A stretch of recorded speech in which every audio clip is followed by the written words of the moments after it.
¿Crees que la tecnología moderna ha hecho que los viajes sean absolutamente seguros? Entonces, ¿qué te parece un tren fantasma que se arrastra lentamente a través de un paisaje rosado y alienígena? ¿O un ferrocarril hecho de bambú y piezas de cortadoras de césped? Hoy viajaremos a lugares que parecen escenarios de películas post-apocalípticas, desde un cementerio de monstruos de acero en un desierto de sal hasta puentes oxidados que se ahogan en tormentas oceánicas. Y al final nos espera un lugar conocido oficialmente como la Carretera de la Muerte. Abróchense los cinturones. Comenzamos nuestro recorrido. En el puesto número 13 de nuestro ranking está una ubicación que hace dudar de la realidad y parece un enorme error de gráficos por computadora. Nos dirigimos al territorio de Altai, en Rusia, a las orillas del singular lago Burlinskoye. La mayor parte del año, este lugar parece un cuerpo de agua común y sin nada especial, pero con la llegada del caluroso verano se transforma de manera irreconocible. El agua adquiere un intenso y llamativo color rosa, a veces incluso un tono carmesí profundo. Este color fantástico lo crean diminutos crustáceos llamados Artemia salina, que se reproducen masivamente en un entorno extremadamente salino. Pero la principal sorpresa no está en el color del agua, sino que por este espejo líquido y neón pasa regularmente un verdadero tren pesado. Directamente por el fondo del lago, ocultas bajo la columna de agua, se extienden vías férreas de vía angosta que se alejan mucho de la orilla. Cuando la locomotora corta lentamente la superficie, levantando fuentes de salpicaduras rosadas, da la impresión de que la pesada máquina flota sobre el agua.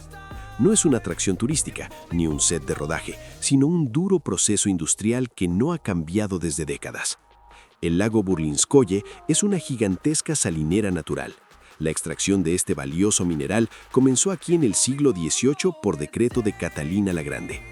Hoy el proceso es mecanizado, pero sigue siendo igual de rudo. Sobre los rieles inundados se mueve una máquina especial de extracción de sal, una curiosa mezcla de tractor y vagón ferroviario. Se adentra hasta el centro del lago, baja pesadas fresas metálicas hasta el fondo y literalmente devora la capa de sal, cargando los cristales en los vagones que lleva detrás. Las condiciones de trabajo son extremas. El ambiente salino agresivo corroe el metal a un ritmo enorme, por lo que locomotoras y vagones están cubiertas de una gruesa capa de óxido y costras blancas de sal. Un tren industrial oxidado que avanza lentamente por un paisaje rosado alienígena, acompañado por el estridente crujido de los cristales triturados, crea un poderoso contraste visual. El agua oculta los rieles a unos 50 centímetros de profundidad, por lo que desde fuera parece que la máquina desafía la gravedad. Los maquinistas conducen casi a ciegas, guiándose por memoria y una ligera vibración. Viajeros de todo el mundo llegan a esta remota región para capturar este momento surrealista. Este lugar demuestra que en la búsqueda de recursos valiosos, el ser humano es capaz de tender arterias de acero incluso por el fondo de aguas agresivas, creando escenas que superan la imaginación de los directores más audaces. En el puesto número 12 de nuestro ranking se encuentra un lugar donde el concepto de seguridad en el transporte se diluye completamente en el colorido asiático y la falta de espacio. Nos trasladamos a Tailandia, a la pequeña ciudad de Samut Songkhram, cerca de Bangkok. Aquí se encuentra el mercado de Mae Klong, que a primera vista parece un típico bazar oriental. Los vendedores se sientan bajo brillantes toldos y el aire está impregnado de los intensos aromas de especias, pescado fresco, frutas exóticas y carne frita. Los compradores eligen productos con calma, negocian y conversan. La única rareza es que justo en medio del estrecho pasillo peatonal, entre cestas de verduras, hay rieles de acero, y no están ahí por decoración. Varias veces al día, una sirena penetrante resuena sobre el mercado y comienza un espectáculo perfectamente coordinado. Al oír la señal, los vendedores, sin el menor pánico y con la precisión adquirida durante años, entran en acción. En cuestión de segundos, pliegan los toldos, mueven los puestos de madera y retiran las cestas justo los centímetros necesarios para despejar la vía. Los turistas se pegan a las paredes conteniendo el aire. Y entonces, desde la curva, aparece una enorme locomotora. Avanza entre los puestos a unos 15 km por hora, pero debido a lo estrecho del espacio, parece que viene directamente hacia ti. El lado metálico del tren pasa a escasos milímetros de los rostros de las personas y de las sandías colocadas en el suelo. Da la impresión de que si el maquinista se equivocara aunque fuera un centímetro, el tren prepararía una gran ensalada de frutas, al instante. pero los locales lo tienen todo perfectamente calculado. Algunas cestas ni siquiera se retiran, están tan bajas que el tren simplemente pasa por encima sin tocarlas. Tan pronto como el último vagón desaparece de la vista, ocurre la magia inversa. Los toldos se despliegan al instante, los productos vuelven a su lugar, y apenas 10 segundos después, el mercado vuelve a hervir como si esa máquina de varias toneladas nunca hubiera pasado por allí. Esta increíble relación simbiótica no surgió por una buena vida. El mercado estaba en este lugar mucho antes de que en 1905 las autoridades decidieran tender aquí una línea ferroviaria. Los comerciantes se negaron rotundamente a abandonar sus puestos y el gobierno tuvo que llegar a un compromiso. Así nació este esquema logístico tan insólito. Viajar dentro de uno de estos vagones es una dosis aparte de adrenalina.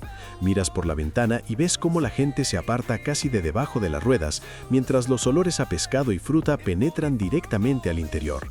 Es un ejemplo único de cómo el ser humano puede adaptarse a las condiciones más impensables y arriesgadas, convirtiendo una amenaza diaria en una rutina y en una atracción mundialmente famosa. La 11ª posición nos lleva a Suiza, a los paisajes cristalinos pero severos del Oberland Bernés. Si alguna vez soñaste con montar en una montaña rusa, el funicular Helmerbahn está hecho para ti. No es un tren cerrado con asientos cómodos y aire acondicionado. Compras un billete para una plataforma abierta de madera más parecida a una gran caja de carga, que trepa por una ladera casi vertical hasta más de 1800 metros de altura. Esta ruta es considerada oficialmente como una de las líneas funiculares de pasajeros más empinadas de Europa. La inclinación máxima alcanza unos impresionantes 46 grados. Originalmente, esta estructura no estaba pensada para turistas. Fue tallada en roca sólida en 1920 exclusivamente para la industria pesada. Por estos rieles se elevaban bloques de concreto de varias toneladas, estructuras metálicas y trabajadores para la construcción de una central hidroeléctrica de alta montaña y la presa del lago Gelmer. Cuando terminó la gran obra, el elevador técnico no se desmontó, sino que se adaptó para los amantes de las emociones fuertes. Y aquí hay emociones de sobra. La prueba más dura para los nervios comienza no durante la subida, sino en el descenso. Los pasajeros se les sienta mirando en la dirección del movimiento. No hay sistemas de seguridad complejos, ni cinturones, ni cabinas cerradas, solo una barra metálica frente a ti. Cuando la plataforma comienza a deslizarse lentamente hacia abajo, los rieles parecen cortarse de repente y caer verticalmente al vacío. El cerebro niega a creer que esta estructura pueda sostenerse en la roca. Literalmente queda suspendido sobre el abismo, sintiendo en todo el cuerpo la ligera vibración del cable de acero y el pesado chirrido de los mecanismos dentados. El descenso dura largos 12 minutos. La velocidad no es alta, apenas 2 metros por segundo, pero precisamente esa lentitud intensifica la tensión, permitiéndote sentir plenamente la altura y la inclinación. A tu alrededor se abren vistas monumentales de los picos alpinos y de un lago turquesa, pero la mayoría de los pasajeros no puede apartar la vista de la estrecha línea de rieles que se pierde en el precipicio. Es una ruta para quienes están dispuestos a desafiar sus propios instintos y confiar en antiguos mecanismos suizos suspendidos sobre el vacío. La 10ª posición de nuestro ranking la ocupa un sistema de transporte que parece sacado de una película postapocalíptica, donde la gente se ve obligada a construir medios de transporte de chatarra y piezas de cortadoras de césped. Nos trasladamos al sudeste asiático, a Camboya, en las cercanías de la ciudad de Battambang. Allí se encuentra una red ferroviaria única, no oficial y completamente improvisada, conocida como Nori o trenes de bambú.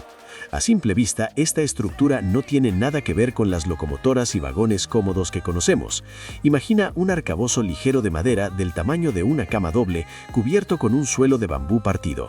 Esta plataforma se coloca sobre 2 pares de viejas ruedas metálicas oxidadas, tomadas de vagones abandonados, y se mueve gracias a un pequeño motor de gasolina de tractor o motobomba, conectado al eje trasero mediante una correa de goma. Todo este sistema surgió no por comodidad, sino como un intento desesperado para sobrevivir. En la década de 1970, durante el régimen de los Jemeres Rojos, la infraestructura ferroviaria oficial del país fue prácticamente destruida. Los rieles se deformaron, los puentes colapsaron y los trenes quedaron reducidos a chatarra. Pero la gente necesitaba transportar arroz, materiales constructivos y desplazarse entre aldeas vecinas. Los habitantes locales, con una increíble ingenividad, empezaron a construir estas primitivas pero sorprendentemente eficaces vagonetas. Los Norrie pueden alcanzar hasta 50 km por hora sobre rieles torcidos y cubiertos de hierba. No hay suspensión en absoluto, así que cada irregularidad del camino, cada junta de rieles se transmite como un fuerte golpe directamente a la columna de los pasajeros sentados sobre finas matillas. Pero lo más loco de este sistema son las normas de circulación, o mejor dicho, su total ausencia. La vía es de un solo carril, no existen despachaltes ni semáforos. Los conductores avanzan uno hacia el otro prácticamente a ciegas, confiando solo en el oído y la suerte. Si dos vagonetas cargadas de personas y mercancías se encuentran de frente en la misma vía, ocurre un ritual único. La regla dice: la que lleva menos carga o pasajeros debe ceder el paso. Los conductores y pasajeros de la vagoneta más ligera simplemente se bajan y en cuestión de minutos desmontan la plataforma de bambú de las ruedas, retiran el motor y los ejes pesados y los apartan a un lado entre los arbustos. Este triunfo de la inventiva y adaptación humana ha convertido una infraestructura destruida por la guerra en la atracción más inusual, espartana y peligrosa de Camboya. El 9º lugar nos lleva al continente africano, al corazón abrasador del desierto del Sahara, donde circula un gigante del transporte que desafía no solo las distancias, sino también los límites de la resistencia humana. Estamos en Mauritania, en la línea transaharia. Aquí no hay compartimentos cómodos, aire acondicionado ni vagones-restaurante. Esta vía fue construida con un único propósito: transportar mineral de hierro desde las profundas minas de Suerate hasta el puerto oceánico de Nuadhibou. La distancia entre ambos puntos supera los 700 kilómetros de un desierto completamente inhóspito y abrasado por el sol. Por esta ruta circula a diario uno de los trenes más largos y pesados del planeta. Este monstruo metálico pesa decenas de miles de toneladas y parece una serpiente de acero infinita deslizándose entre las dunas. Pero lo más sorprendente está dentro de estos vagones de carga abiertos. Mauritania es un país muy pobre, con una red vial poco desarrollada, por lo que para muchos habitantes este tren de mineral es la única, aunque extremadamente peligrosa, forma gratuita de llegar a la costa. La gente viaja literalmente como polizones junto al mineral. El viaje dura entre 15 y 20 horas en condiciones infernales. Durante el día, la temperatura en el desierto suele superar los 50 grados Celsius, convirtiendo las paredes metálicas en superficies ardientes. Por la noche, en cambio, puede descender casi hasta cero. Pero la peor tortura no es la temperatura, sino el aire. Durante el trayecto, el fino polvo de mineral se levanta en densas nubes negras, penetrando en los pulmones, los ojos y los oídos. Los pasajeros se ven obligados a cubrirse el rostro con largos turbantes, dejando apenas rendijas para los ojos, pero eso apenas ayuda. Al final del viaje, las personas parecen mineros que acaban de salir de una jornada bajo tierra. Su piel, su ropa y sus pertenencias quedan cubiertas por una gruesa capa de polvo negro. En los vagones no hay baños, ni techo, ni agua. La comida es la que cada uno lleva consigo y se duerme directamente sobre el mineral duro, acompañado por el estruendo de las ruedas. Cualquier frenazo brusco de este tren de 3 kilómetros puede provocar que alguien quede aplastado por la masa de mineral desplazada. Esta línea ferroviaria no es solo una vía de transporte, es una prueba brutal de supervivencia. El 8º lugar de nuestro ranking lo ocupa una estructura que hace que los pasajeros se aferren a sus asientos y miren con temor por las ventanas, mientras su tren libra una batalla desigual contra los elementos. Nos dirigimos a la India, al estado de Tamil Nadu, hacia el legendario puente de Pamban. Este puente ferroviario de poco más de 2 kilómetros de longitud conecta el territorio continental con la isla sagrada de Rameswaram en el estrecho de Palk. Inaugurado en 1914, fue el primer puente marítimo de la India y una auténtica obra maestra de la ingeniería colonial. Sin embargo, su ubicación convierte cada viaje en una escena digna de una película de catástrofes. El puente está situado extremadamente bajo sobre el agua. En algunos tramos, la distancia entre las vigas de acero y la superficie del océano es apenas de un par de metros. En días despejados, el paisaje es espectacular. El tren avanza lentamente sobre el azul del Océano Índico y los pasajeros pueden observar delfines y pequeñas embarcaciones pesqueras. Pero cuando llega la temporada de monzones o se acerca un ciclón, el viaje se transforma en una pesadilla. Vientos violentos generan olas gigantes que se estrellan con furia contra los pilares y la estructura metálica. El agua golpea con tal fuerza que las salpicaduras alcanzan las ventanas, cubriéndolas de espuma. En esos momentos, parece que la vieja locomotora no circula sobre rieles, sino que navega por la tormenta, como si en cualquier instante pudiera ser arrojada al abismo. La estructura del puente es única. Su parte central es móvil para permitir el paso de barcos. Este mecanismo, diseñado hace más de un siglo por el ingeniero alemán Scherzer, aún se abre manualmente con el esfuerzo de varios trabajadores. Pero la naturaleza ha demostrado repetidamente su superioridad sobre el metal. En diciembre de 1964, un devastador ciclón azotó el estrecho. Una ola gigantesca golpeó el puente justo cuando lo cruzaba un tren de pasajeros lleno, número 653. La fuerza del mar lo arrastró fuera de las vías hacia el océano, causando la muerte de más de 150 personas. Parte del puente fue destruida, pero posteriormente fue reconstruida y reforzada. Hoy en día, el puente cuenta con anemómetros especiales. Si la velocidad del viento supera niveles peligrosos, el tráfico ferroviario se detiene automáticamente. Sin embargo, las estructuras oxidadas y corroídas por el agua salada del puente de Pamban siguen crujiendo bajo el peso de los trenes, recordando que en la lucha contra el océano, el ser humano siempre es vulnerable. En el séptimo lugar, se encuentra una línea ferroviaria que te hará olvidar el miedo a las alturas, porque aquí aparece otra amenaza, la falta de oxígeno. Nos trasladamos a Sudamérica, a los duros paisajes de los Andes argentinos, donde circula el famoso Tren a las Nubes. Esta línea que conecta la ciudad de Salta con la frontera de Chile se encuentra entre los ferrocarriles más altos del planeta. Su construcción comenzó en 1920 bajo la dirección del ingeniero estadounidense Richard Maury y se convirtió en un enorme desafío a la gravedad y a las capacidades humanas. Los trabajadores tuvieron que perforar túneles en roca sólida a mano y construir gigantescas estructuras de acero a alturas vertiginosas en condiciones de aire enrarecido y bajas temperaturas. El recorrido es una prueba de 15 horas a lo largo de 430 kilómetros, atravesando 21 túneles, 29 puentes y 13 enormes viaductos. La pieza central de esta ruta es el viaducto La Polvorilla. Se trata de una colosal estructura de acero de 224 metros de longitud que se curva sobre un profundo desfiladero desértico a más de 60 metros de altura. Cuando el pesado tren turístico avanza lentamente sobre este puente, a los pasajeros se les corta la respiración. Abajo hay un abismo y alrededor solo montañas infinitas y cielo.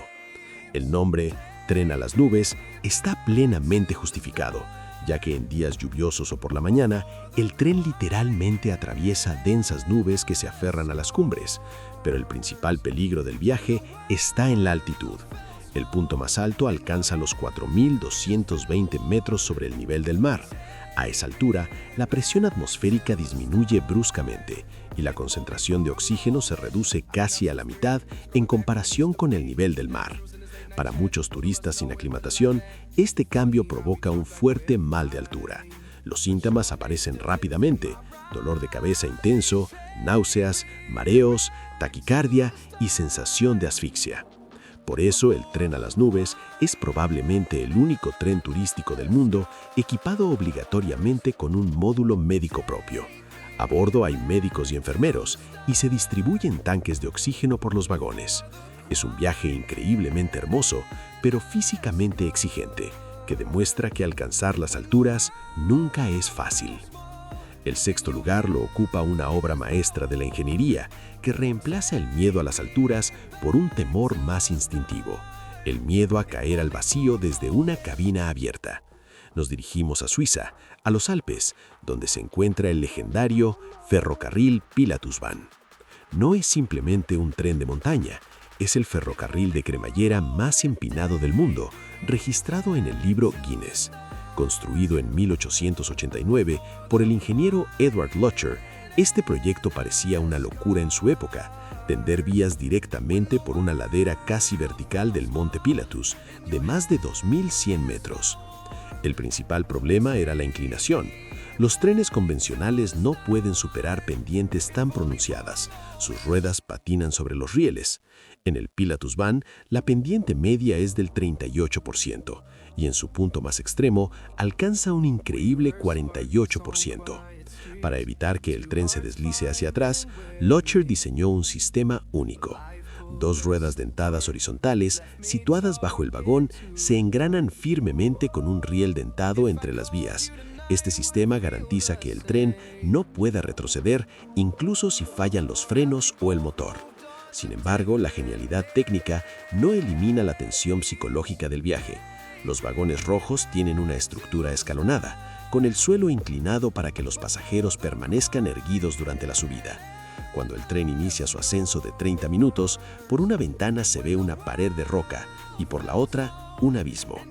El vagón avanza lentamente, a unos 9 kilómetros por hora, con un chillido metálico fuerte, atravesando túneles estrechos excavados a mano y bordeando precipicios. En días despejados, las vistas del lago de los 4 cantones son espectaculares. Con niebla o lluvia, parece que se viaja suspendido en el vacío. El quinto lugar nos lleva a Ecuador, a un tramo ferroviario conocido como la Nariz del Diablo.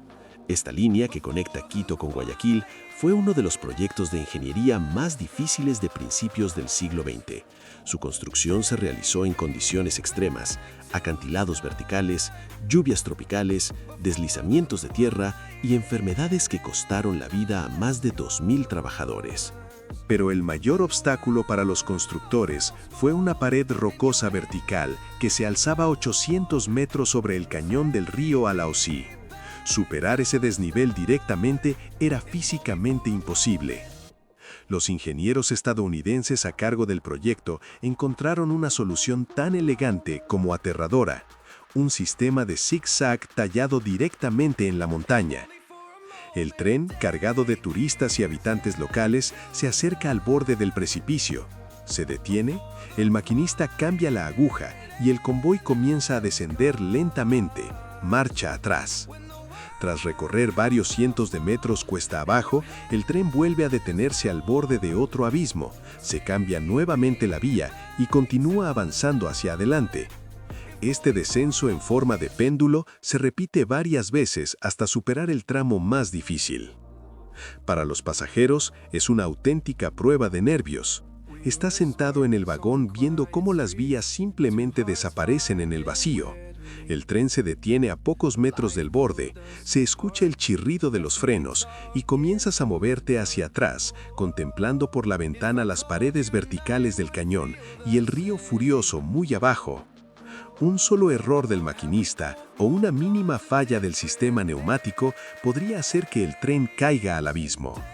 En el pasado, los ecuatorianos solían viajar incluso en los techos de los vagones, disfrutando del viento y las vistas, pero tras varios accidentes, cuando personas fueron golpeadas por cables o ramas bajas, esta práctica fue estrictamente prohibida. Hoy, la Nariz del Diablo es una ruta turística icónica que demuestra que el ser humano puede abrirse camino incluso donde parece imposible. El cuarto lugar de nuestro ranking lo ocupa una estructura que parece que debería haberse derrumbado hace medio siglo. Nos trasladamos a Myanmar, al estado Shan, para recorrer el viaducto Go-Tik, el puente ferroviario más alto del país y uno de los más antiguos de Asia. Construido en 1901 por ingenieros coloniales británicos, este puente fue un verdadero triunfo de la ingeniería de la época. Una enorme estructura de acero, traída desde Estados Unidos, cruza un profundo desfiladero cubierto de densa selva a 102 metros de altura sobre el río. El viaducto mide casi 700 metros y se apoya en 15 grandes pilares metálicos enrejados que parecen a punto de ceder bajo el peso del tiempo. El principal problema del Go-Tik es su edad y estado. Tras más de 120 años de uso en un clima tropical agresivo, con alta humedad y monzones, el metal está cubierto de una gruesa capa de óxido. Ha sobrevivido a terremotos, inundaciones e incluso daños durante la Segunda Guerra Mundial, pero nunca ha sido completamente restaurado. Cuando un viejo tren de pasajeros avanza lentamente sobre esta estructura inestable, el corazón se detiene. Los maquinistas reducen la velocidad a unos 14 km por hora para minimizar vibraciones peligrosas que podrían afectar remaches y soportes. El cruce se convierte en una prueba de resistencia psicológica. El tren avanza con extrema lentitud sobre rieles que crujen. Las ventanas están abiertas y se escucha cada gemido del metal oxidado, cada crujido de las vigas bajo el peso. Si miras hacia abajo, solo ves una red de acero corroído sobre un abismo verde con un río serpenteando al fondo. Casi no hay barandillas y parece que una ráfaga de viento podría arrastrarlo todo. Los locales viajan con calma, comiendo o durmiendo, mientras los turistas permanecen tensos, apenas respirando. El viaducto Gothic no es solo un puente, es una máquina del tiempo hacia una era de audacia industrial, mezclada con óxido y miedo primitivo. El tercer lugar nos lleva a Bolivia, a un escenario que parece sacado del final de una película apocalíptica. A 3.600 metros de altura se extiende el Salar de Uyuni, el mayor desierto de sal del mundo, una planicie blanca de más de 10.000 kilómetros cuadrados. En sus márgenes, a pocos kilómetros del pueblo de Uyuni, se encuentra el inquietante cementerio de trenes. No es una línea activa, sino el lugar donde decenas de locomotoras fueron abandonadas tras el colapso de la industria minera. A finales del siglo XIX, los británicos construyeron aquí una red ferroviaria para exportar minerales. Durante décadas funcionó intensamente, pero en los años 40 los recursos se agotaron y todo quedó abandonado. Con el paso del tiempo, el clima extremo, los vientos helados y la sal han destruido el metal. Las locomotoras no solo están oxidadas, se desintegran como si fueran de material frágil. Hoy, más de 100 trenes deformados y cubiertos de grafitis descansan medio enterrados en sal y arena. Caminar entre ellos, escuchando el viento atravesar sus estructuras vacías, hace sentir lo efímero de la ambición humana frente al tiempo. Uyuni es un monumento inquietante y fascinante de una era industrial devorada por la naturaleza. Para hablar del segundo lugar, viajamos a Japón, a la abandonada línea minera Naka-Yoko, conocida por los trabajadores como la Galería Infernal. Se trata de